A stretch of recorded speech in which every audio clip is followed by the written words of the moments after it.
Olá, meus queridos, que a graça e a paz de Jesus esteja com você, com sua família, com todos esses milhares de irmãos e irmãs que estão estudando a Bíblia Sagrada conosco toda semana aqui, livro a livro. E agora que a gente já lidou bastante com questões de formatação do livro do Deuteronômio, quando ele foi composto, se foi de Moisés, se não foi de Moisés, se era da época do século XV, se era da época de Josias, no 7º século a.C., nós já vimos várias coisas aqui, a exaustão, inclusive esboço do livro. Então agora estamos prontos para olhar dentro do seu conteúdo e alguns elementos que nós podemos tirar daí. Lembrando, é claro, que cada estudo da palavra de Deus deve ser sempre antecedido por um momento de oração. Gente, isso é muito sério. Eu não sei se alguém está tentado aí, na hora que está assistindo a aula e eu faço oração, dá uma adiantada ali. Não faça isso. A oração é aquela que vai abrir a porta do seu coração e do seu entendimento para a recepção e compreensão da mensagem que Deus quer dar para você. Então não caia no engodo do intelecto frio. Não, eu mesmo consigo perceber isso aqui. Não, não é por aí, tá certo? Quando a igreja cristã trocou a Lécio Divina pela Ratio Studiorum, o resultado não foi muito bom. Um dia, se eu der um curso de História Eclesiástica, você vai entender melhor o que eu quero dizer. Vamos então, nesse momento, falar com Deus? Vamos orar ao nosso Pai Celestial? Querido Senhor, nesse momento nós erguemos nossa voz a Ti. Ouça-nos do Teu santuário. Desça, Senhor, até o nosso meio, até o nosso ambiente. Habita, Senhor, no nosso coração. Que só de luz possa se encher o nosso caminho.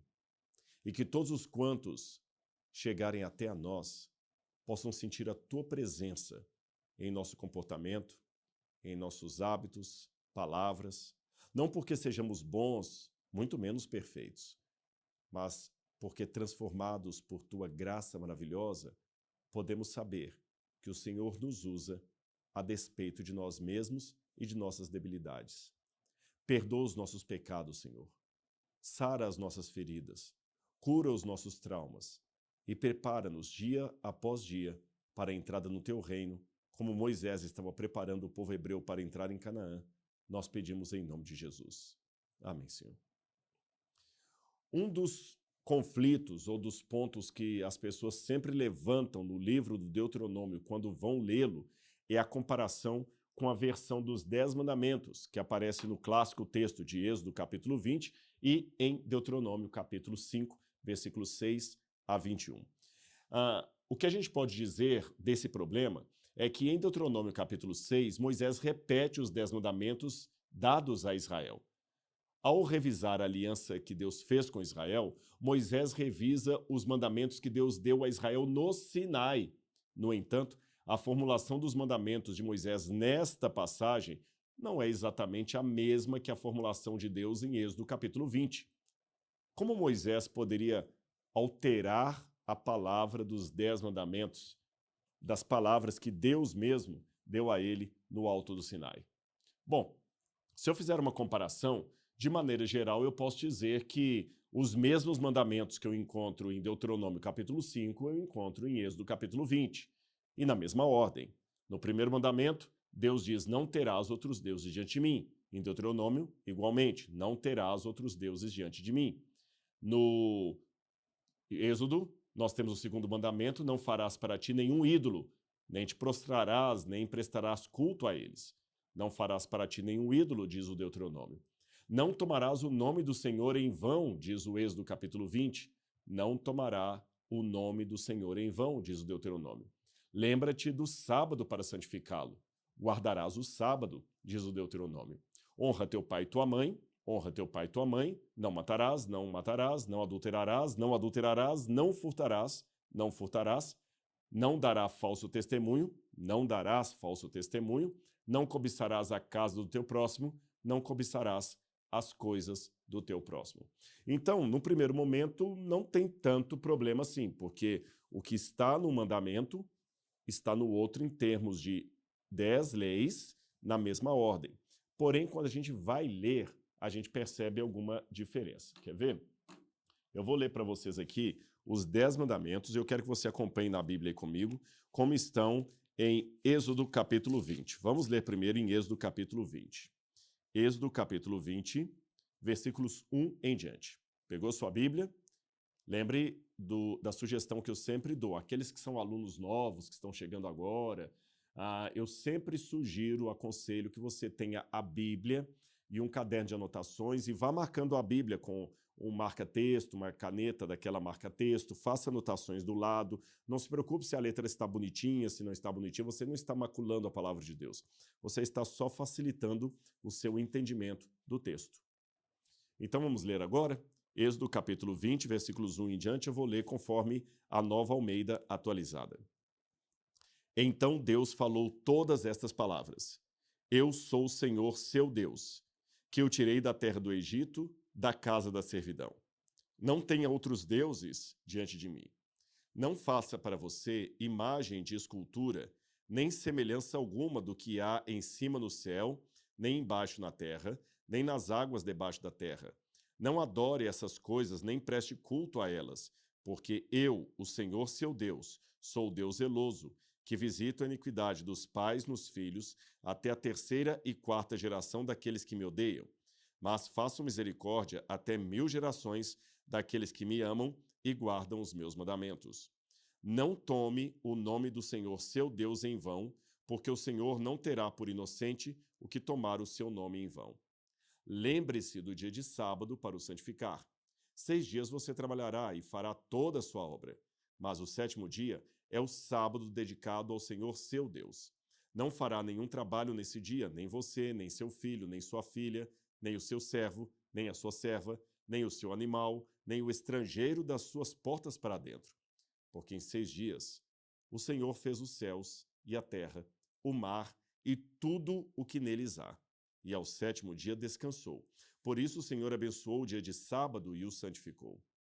Honre o seu pai e a sua mãe, para que você tenha uma longa vida na terra que o Senhor seu Deus lhe dá. Não mate, não cometa adultério, não furte, não dê falso testemunho contra o seu próximo, não cobice a casa do seu próximo, não cobice a mulher do seu próximo, nem o seu servo, nem a sua serva, nem o seu boi, nem o seu jumento, nem coisa alguma que pertença ao seu próximo.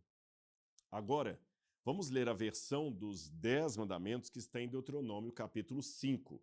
E você já vai percebendo algumas diferenças aí que depois eu vou colocar no quadro para ficar mais didático. Deuteronômio, capítulo 5, Moisés, então, apresenta novamente os 10 mandamentos agora para os filhos daqueles que morreram no deserto. Agora para a nova geração, a geração que está prestes a entrar em Canaã. Moisés chamou todo Israel e lhes disse: escute, Israel, os estatutos e os juízos que hoje lhes anuncio, para que vocês os aprendam e tenham o cuidado de pôr em prática. O Senhor nosso Deus fez aliança conosco em Horebe. Horebe é o mesmo Monte Sinai. Então Moisés está falando que Deus fez uma aliança com eles lá no Sinai. Moisés recapitula com eles o que aconteceu com o povo no deserto quando eles ainda não eram vivos. Lembre-se, essa geração não testemunhou a saída do Egito. Então Moisés tem que contar-lhes o que aconteceu ou relembrar-lhes aquilo que os seus pais já haviam contado. Não foi com nossos pais que o Senhor fez essa aliança, e sim conosco, todos os que hoje estamos aqui vivos. Face a face, o Senhor falou conosco no monte no meio do fogo. Naquela ocasião, Moisés está falando dele mesmo, eu me coloquei entre o Senhor e vocês para lhes anunciar a palavra do Senhor. E você pode dizer, mas Rodrigo, se aquele povo não havia nascido, como Moisés fala, eu me coloquei entre o Senhor e vocês? Moisés queria deixar claro que eles eram o produto, o resultado daquela geração que se foi. Portanto, é legítimo que se diga entre Deus e vocês, porque se aqueles antepassados não estivessem aqui, vocês também não teriam nascido. E continua dizendo, naquela ocasião eu me coloquei entre o Senhor e vocês para lhes anunciar a palavra do Senhor, porque vocês ficaram com medo do fogo e não subiram ao monte. Eu já falei sobre isso em aulas passadas. O Senhor disse, aí ele começa os mandamentos, eu sou o Senhor seu Deus, que eu tirei da terra do Egito e da casa da servidão. Não tenha outros deuses diante de mim. Não faça para você imagem de escultura, nem semelhança alguma do que há em cima no céu, nem embaixo na terra, nem nas águas debaixo da terra. Não adore essas coisas, nem preste culto a elas, porque eu, o Senhor, seu Deus, sou Deus zeloso, que visita a iniquidade dos pais nos filhos até a terceira e quarta geração daqueles que me odeiam. Mas faço misericórdia até 1000 gerações daqueles que me amam e guardam os meus mandamentos. Não tome o nome do Senhor seu Deus em vão, porque o Senhor não terá por inocente o que tomar o seu nome em vão. Guarde o dia de sábado para o santificar, conforme o Senhor seu Deus lhe ordenou. 6 dias você trabalhará e fará toda a sua obra. Mas o 7º dia é o sábado dedicado ao Senhor seu Deus. Não faça nenhum trabalho nesse dia, nem você, nem seu filho, nem sua filha, nem o seu servo, nem a sua serva, nem o seu boi, nem o seu jumento, ou qualquer outro dos seus animais, nem o estrangeiro das suas portas para dentro, para que o seu servo e a sua serva descansem como você. Lembre-se que você foi escravo na terra do Egito, que o Senhor, seu Deus, o tirou de lá com mão poderosa e braço estendido. Por isso, o Senhor, seu Deus, ordenou que você guardasse o dia de sábado. Honre o seu pai e sua mãe, como o Senhor, seu Deus, lhe ordenou, para que você tenha uma longa vida e para que tudo vá bem com você na terra que o Senhor, seu Deus, lhe dá. Não mate, não cometa adultério, não furte, não dê falso testemunho contra o seu próximo. Não cobice a mulher do seu próximo, nem deseje a casa do seu próximo, nem o seu campo, nem o seu servo, nem a sua serva, nem o seu boi, nem o seu jumento, nem coisa alguma que pertença ao seu próximo. Você conseguiu perceber algumas mudanças entre a versão dos 10 mandamentos de Êxodo, capítulo 20, e a versão de Deuteronômio, capítulo 5? São mudanças pequenas, mas significativas, elas estão lá. E eu vou mostrá-las agora no quadro aqui, numa versão em inglês, já com algumas partes marcadas, para que você possa ter uma noção melhor. Eu peguei de um livro onde essa ordem está muito bem colocada. E no Êxodo, quando fala do sábado, por exemplo, da guarda do Shabat, nós temos o seguinte, vamos ver aqui, olha. Lembre do dia de sábado, tá certo? Então, o Êxodo começa com a palavra lembre do sábado. Mas no Deuteronômio não traz a palavra lembre-se, traz guarde o sábado, tá bom? Você não deve fazer nenhum trabalho, nem você, nem o seu filho, nem sua filha, nem o seu servo, nem a sua serva, nem o seu animal. Aqui no Deuteronômio isso é ampliado, tá certo? Nem o seu boi, nem o seu jumento, nem um animal do seu rebanho, perceba? Nem o estrangeiro que está em suas cidades, nem o estrangeiro que está em suas cidades. Aí a razão da guarda do sábado em Êxodo é justamente a criação. Por que ele deve guardar o sábado? Porque em 6 dias o Senhor fez o céu, a terra, o mar e tudo que está neles, e ele descansou no 7º dia. Porém, a razão da guarda do sábado em Deuteronômio não é a criação, e sim o fato de que eles foram escravos no Egito, porque você foi servo no Egito, lembre-se disso. Então, enquanto o motivacional para a guarda do Shabat, do sábado, no Êxodo, é a criação, então, nesse caso, o Êxodo era um memorial da criação, perdão, o sábado era um memorial da criação, no Deuteronômio, a razão para a guarda do sábado é o fato de que eles foram escravos no Egito. Então, no Deuteronômio, o sábado não seria necessariamente um memorial da criação, mas um memorial do Êxodo, assim como a Páscoa. E então, será que Moisés tinha essa liberdade para alterar o conteúdo dos 10 mandamentos? Qual é a razão para a guarda do sábado? É a criação ou a libertação do povo de Israel do Egito? Esta pergunta ela tem consequências muito profundas, porque se a razão para a guarda do sábado é a criação, então nós podemos dizer que Deus deu o sábado para toda a humanidade e não apenas para os hebreus. A humanidade deve guardar o sábado como um memorial da criação de toda a humanidade. Porém, se a razão para a guarda do sábado for a saída do Egito, então o sábado seria um feriado estritamente judaico, porque apenas aqueles que saíram do Egito teriam que guardar semanalmente esse dia para lembrar de quando eles foram escravos no Egito. Como resolver isso? Vamos continuar. Outra diferença aparece no mandamento de honrar pai e mãe. Em Êxodo, a honra ao pai e à mãe é dito assim: honre ao seu pai e sua mãe nos dias para que os dias se prolonguem na terra que o Senhor teu Deus dá a você.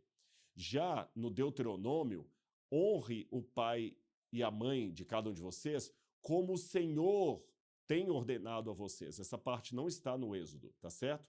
Para que os seus dias sejam prolongados e tudo possa ocorrer bem com você na terra que o Senhor teu Deus te dá. Essa parte, para que tudo possa ocorrer bem com você, não está ali no Êxodo.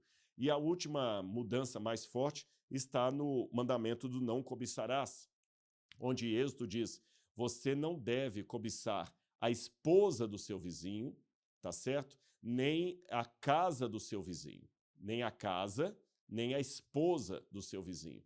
Já no Deuteronômio diz: você não deve cobiçar nem a esposa do seu vizinho, nem a casa do seu vizinho, nem o campo do seu vizinho, nem o servo do seu vizinho. Ou seja, houve um acréscimo ali de coisas que não estavam anteriormente no Deuteronômio. Ou melhor, no livro do Êxodo. Então, no Êxodo diz que Deus escreveu os 10 mandamentos com seu próprio dedo.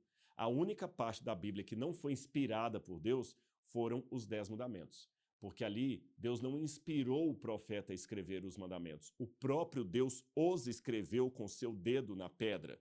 E Moisés apenas copiou o que Deus havia escrito. Agora, será que Moisés tinha direito de alterar a palavra de Deus? O Apocalipse deixa bem claro: se alguém acrescentar alguma coisa nessa profecia ou tirar, ele vai perder lugar na Nova Jerusalém. Ele não vai ter direito à árvore da vida. Será que Moisés contrariou isso? Como explicar essa diferença? Qual seria a motivação para os hebreus guardarem o sábado? A criação do mundo ou a libertação do Egito? E será que essa mudança da lei seria um argumento válido para a alta crítica que o Deuteronômio foi escrito numa circunstância muito diferente, muito distante do Êxodo? Bom, outra coisa que nós vemos também é a questão do verbo lembrar, que eu falei com vocês, que ele aparece no início do Shabat, no Êxodo, mas não aparece no Deuteronômio, tá certo? E nós temos outras mudanças aqui que eu já detalhei para vocês em relação ao texto do Êxodo e ao texto do Deuteronômio. Quem trabalha com alta crítica vai dizer que o Êxodo tem uma teologia sacerdotal, enquanto o Deuteronômio tem uma história deuteronomista. Bom, como é que a gente explica isso? A solução para essa diferença entre os dois seria o seguinte: basicamente, nós vimos que não há diferença no texto, mas a diferença maior é em relação ao público. É isto que nós devemos ter em mente. Moisés estava falando para públicos diferentes, em ocasiões diferentes, com o hiato de pouco mais de 3 décadas entre primeiro anúncio e o último anúncio ali dos 10 mandamentos. Em Êxodo, Moisés fala aos filhos de Israel 3 meses depois de deixarem o Egito. Em Deuteronômio, Moisés se dirige aos filhos dos filhos de Israel 40 anos depois. A primeira geração se foi. Apenas Moisés, que morreria em breve, Caleb e Josué sobreviveram. Deus então renovou a sua aliança com essa nova geração. Deve-se lembrar que o propósito de Moisés ao revisar a lei não é fornecer uma recitação exata dela, palavra por palavra, das declarações que estão no Êxodo. Moisés não está apenas revisando a lei, mas está expondo, explicando a lei e suas implicações e aplicações para a entrada e vida na Terra Prometida. Tem um exemplo que eu falo muito nas aulas de filosofia e ética que eu leciono no NASP, e quando eu explico isso, eu coloco para os alunos muito claro, de maneira muito clara, a diferença entre moral e ética. Muitas pessoas não fazem distinção alguma entre as palavras, pensam que é a mesma coisa, que uma pessoa antiética é uma pessoa imoral e que uma pessoa imoral é uma pessoa antiética. Não necessariamente. E para você entender a diferença entre os conceitos, e com o exemplo que eu costumo usar em sala de aula e nas palestras que eu dou, vamos estabelecer uma dicotomia entre princípio e aplicação do princípio. Calma que eu vou explicar para você. O princípio é o elemento eterno. O princípio não muda nunca. O princípio vale em todo o tempo, em todo lugar, para todas as pessoas. Mas o princípio, ele está descontextualizado. A contextualização do princípio, isto é, a matização do princípio num episódio, numa história, numa circunstância, é o que eu chamaria de aplicação do princípio. E com o exemplo que eu vou dar, você vai entender fácil. Um exemplo de princípio seria o respeito. Eu tenho que respeitar todas as pessoas. Princípio este que vale para todo mundo, em todo tempo, em todo lugar. Devemos ser sempre pessoas respeitosas. Agora, vamos ambientar esse princípio dentro de um contexto histórico, está bem? Como eu respeito uma igreja católica ao entrar dentro da igreja católica? Bem, se eu tiver de chapéu, eu tiro o chapéu. Então é comum, quando nós estamos entrando numa igreja católica, principalmente essas que têm muita visita de turista, você vê na plaquinha, na porta da igreja, um pedido. Ao entrar nesse lugar, por favor, tire o seu chapéu. Agora, como é que eu uso o mesmo princípio do respeito para entrar numa sinagoga? É o contrário. Eu coloco o chapéu. Então, enquanto nas igrejas católicas você tem uma plaquinha pedindo para que você retire o chapéu ao entrar naquele recinto sagrado, na sinagoga você tem uma caixinha com alguns kippar. O que é o kippar? O kippar são aqueles chapéuzinhos que o judeu usa na cabeça, tá certo? Para que você possa pegar um kippar daquele e colocar na sua cabeça, se você não trouxe nenhum consigo, e entrar na sinagoga respeitosamente com a cabeça coberta. E se você sair da sinagoga e entrar numa mesquita dos muçulmanos, vai ter uma plaquinha pedindo para que você retire os sapatos e entre descalço. Percebeu? O princípio foi o mesmo. Eu respeitei a Igreja Católica, eu respeitei a sinagoga, eu respeitei a mesquita. Porém, o modo de matizar o respeito variou de edifício para edifício. Num eu tirei o chapéu, no outro eu coloquei o chapéu, no outro eu tirei os sapatos. E assim acontece na história. E também há o caso, em muitas situações, em que o cumprimento do princípio é justamente o oposto do que ele apresenta. Vou dar um exemplo para você. Suponhamos que o princípio diz que nós devemos respeitar os governos, as instituições, devemos ser bons cidadãos. Isso é um princípio. Todo mundo que nasce nessa terra deve ser um bom cidadão. E ser bom cidadão significa cumprir as leis do governo. Ótimo, perfeito. Mas suponhamos que o governo sancione uma lei conforme aquela de Hitler, na época do nazismo, em que eu deva entregar para os nazistas, para a Gestapo, o meu vizinho judeu que está escondido. Nesse momento, ser um bom cidadão fere ao princípio de Deus de amar o meu semelhante. Então, nesse momento, o princípio deve ser justamente o oposto, não obedecer ao governo. Ficou claro isso para você? Então, devemos entender que os 10 mandamentos, no formato que estão em Êxodo capítulo 20, são a matização histórica, a situação histórica contextual de princípios de Deus eternos que estão acima daquelas palavras do Êxodo. Por exemplo, se Adão pecou, Adão quebrou a lei de Deus, porque de acordo com a Bíblia, pecado é a transgressão da lei. Ora, se Adão pecou, então Adão transgrediu a lei. Logo, a lei de Deus existia antes de Adão, porque se não existisse a lei de Deus antes de Adão, Adão não teria nenhum mandamento para quebrar, tá certo? Agora, se a lei de Deus existia antes de Adão, Como é que Adão poderia cumprir o mandamento honrar pai e mãe? Adão não tinha pai nem mãe. Como é que Adão poderia cumprir o mandamento não cobiçarás a mulher do teu próximo, se só tinha ele e Eva ali no paraíso? Então você vê que os 10 mandamentos, na forma que estão, são apenas a situação histórica de princípios que estão maiores do que aquela legislação. A guarda do Shabat, por exemplo, como está descrito ali, praticamente não tem relação nenhuma com quem mora no coração de São Paulo e vive no trânsito caótico ali da Avenida Paulista ou de qualquer outro lugar de São Paulo. Veja, lá diz: no sábado não deve trabalhar nem você, nem o seu boi. Eu não tenho boi. Nem o forasteiro das tuas portas para dentro. Eu não tenho portas para dentro. Eu não tenho casa. Eu moro de aluguel numa kitnet. Então, o princípio da guarda do sábado estava colocado numa situação agricultural de um povo nômade que em breve habitaria uma terra e se tornaria pastores de ovelhas, agricultores, donos de terras. Então, o mandamento foi dado dentro daquele contexto.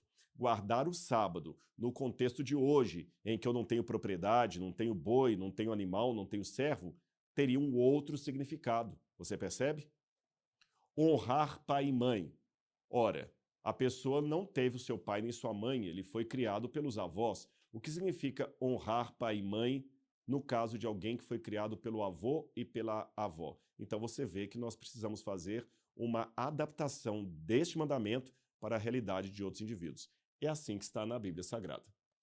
Assim, alguns comentaristas explicam que a diferença entre as duas versões dos 10 mandamentos pode ser entendida levando em conta a diferença mais óbvia entre os 4 primeiros livros da Torá e o Deuteronômio, como explicamos anteriormente. O Deuteronômio é a própria narrativa de Moisés do que aconteceu. Assim, a versão do Êxodo é como Deus, o próprio Deus o disse, enquanto o Deuteronômio é como Moisés o contou. Isso explica por que a segunda versão tem acréscimos como este no 6º mandamento, como o Senhor teu Deus te ordenou. Obviamente, Deus não disse essas palavras quando falou no Sinai, mas quando Moisés recontou a história, tais inserções eram naturais. Por fim, Moisés também estava sob a inspiração do Espírito Santo enquanto falava e escrevia as palavras nestas passagens do Deuteronômio. Consequentemente, é sob a inspiração do Espírito Santo que Moisés alterou, omitiu ou acrescentou uma palavra ou frase em sua apresentação do Decálogo. Noutras palavras, se os 10 mandamentos fossem dados hoje, eles teriam as 10 leis que nós temos ali, aquelas 10 regras estariam ali, porém formatadas numa escrita distinta. Talvez o mandamento contra as imagens de escultura diria o seguinte: olha, não farás para ti imagem de escultura, nem semelhança alguma do que há em cima do céu, nem abaixo da terra. Não adore o seu carro, não adore a sua casa, não adore a sua propriedade, não adore a sua namorada, nem nada que está ao seu redor acima de mim. Porque hoje nós vivemos numa situação de consumismo que não existia nos tempos da Bíblia Sagrada. Você sabe que o consumismo foi criado até pelos protestantes a partir do mercado. Quando começa o mercado, o capitalismo, aí que vem a noção de consumo. No passado, a pessoa tinha roupa primordialmente para vestir o seu corpo. Então, se ele já tem uma veste para cobrir o corpo dele, não precisa ter 2 vestes, 2 roupas, 3 roupas. Não existia essa noção moderna de várias camisetas, várias calças jeans, vários sapatos, uma para cada ocasião, não. Embora, é verdade, houvesse na Bíblia uma veste especial para ir ao templo, para um casamento, por exemplo, as vestes nupciais, de modo geral, no dia a dia, as pessoas vestiam a mesma túnica durante todos os dias. Eu sei que você está pensando, ali ia ficando suja e eles iam assim mesmo, lavavam de vez em quando a túnica. As pessoas tinham normalmente um par de sandálias, não 2, 3. Não fazia sentido, para que 2 pares de sapato? Para que 2 pares de sandália? Se um me basta? Hoje não é assim. Até os mais pobres dentre nós, abrem o guarda-roupa e você tem lá uns 2, 3 tênis, um sapatênis, um sapato social. Isso não existia na época. Então, com o consumismo, com o capitalismo, corre o risco de nós adorarmos objetos que nós temos, como no passado eles corriam o risco de adorar um deus sumeriano ou um deus egípcio. Então, se o mandamento da idolatria fosse dado hoje, Deus certamente incluiria alguns elementos a mais ali, até mesmo o namorado ou a namorada.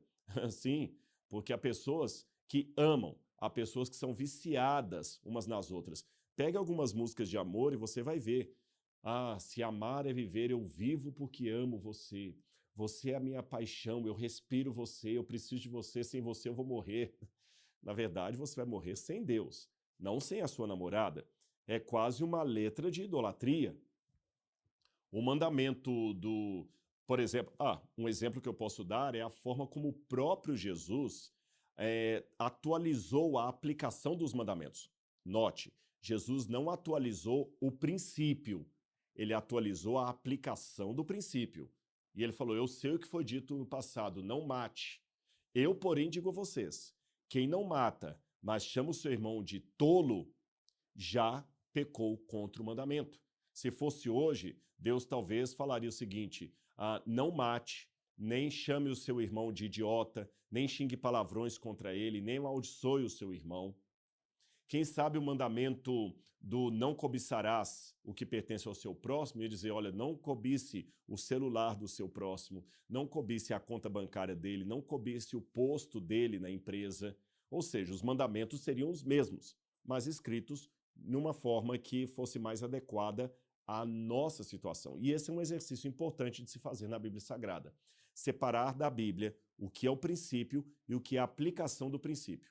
Por isso que é importante o estudo da arqueologia como contexto histórico, porque entendendo aquele tempo, aqueles hábitos, aqueles usos e costumes, eu consigo até compreender por que Deus mandou, por exemplo, o povo de Israel guerrear contra os vizinhos, mas eu não posso pegar essa ordem de Deus de matar os amalequitas e aplicar hoje para os cristãos dizendo que nós devemos matar também os muçulmanos. Percebeu? A adequação do princípio ao local me ajuda a compreender como eu vou aplicar o mesmo princípio nos dias em que eu vivo hoje. É muito importante fazer essa separação no texto da Bíblia. Senão você pode até confundir o princípio com a aplicação e acabar cometendo dois erros muito sérios. Ou dando leis idiotas, porque está na Bíblia. Agora imagine se eu vou mandar alguém ser morto, apedrejado, porque ele transgrediu o Shabat. Não faz sentido isso. Ou, outro extremo igualmente perigoso, eu vou ignorar o princípio de Deus com aquela velha filosofia, isso foi para aquele tempo, Deus hoje não se preocupa com isso. É perigosa essa frase. Vamos continuar aqui. Por fim, eu quero repetir o que foi dito aqui. Moisés estava sob a inspiração do Espírito Santo. Portanto, ele tinha o direito inspiracional, se eu posso dizer isso, de adequar os mandamentos que ele recebeu direto de Deus à nova realidade dos descendentes dos primeiros israelitas que estavam prestes a entrar em Canaã. Bom, o nosso tempo já esgotou, a aula de hoje vai ficando por aqui. Eu sei, alguém deve estar falando aí, agora que pegou fogo, agora que eu queria mais, mas é sempre bom terminar a aula com um gostinho de quero mais, sabe? E na semana que vem nós vamos continuar, eu vou falar com vocês um pouquinho sobre o sentido do verbo ouvir, ouve, ó Israel, que Deus fala no livro do Deuteronômio. Você vai aprender coisas fantásticas sobre o sentido dessa palavra no original hebraico e a sua significação para o povo daquele tempo e para nós que vivemos aqui hoje. Então, que a graça de Deus esteja com você, com sua família, protegendo você, livrando de todo mal. E semana que vem eu quero encontrar com você firme e forte aqui para estudarmos a Bíblia. E não esqueça, se você está gostando desse conteúdo, se ele está fazendo bem para você, divulgue o curso para os seus amigos, para os seus parentes. Dê de presente para alguém, o aniversário de alguém está chegando, dê de presente aqui, olha, eu vou te dar de presente o curso A Bíblia Comentada aí por 1 ano, para você aprender mais da Palavra de Deus. Está bem? Muito obrigado, fique com Deus e até semana que vem. Tchau, tchau.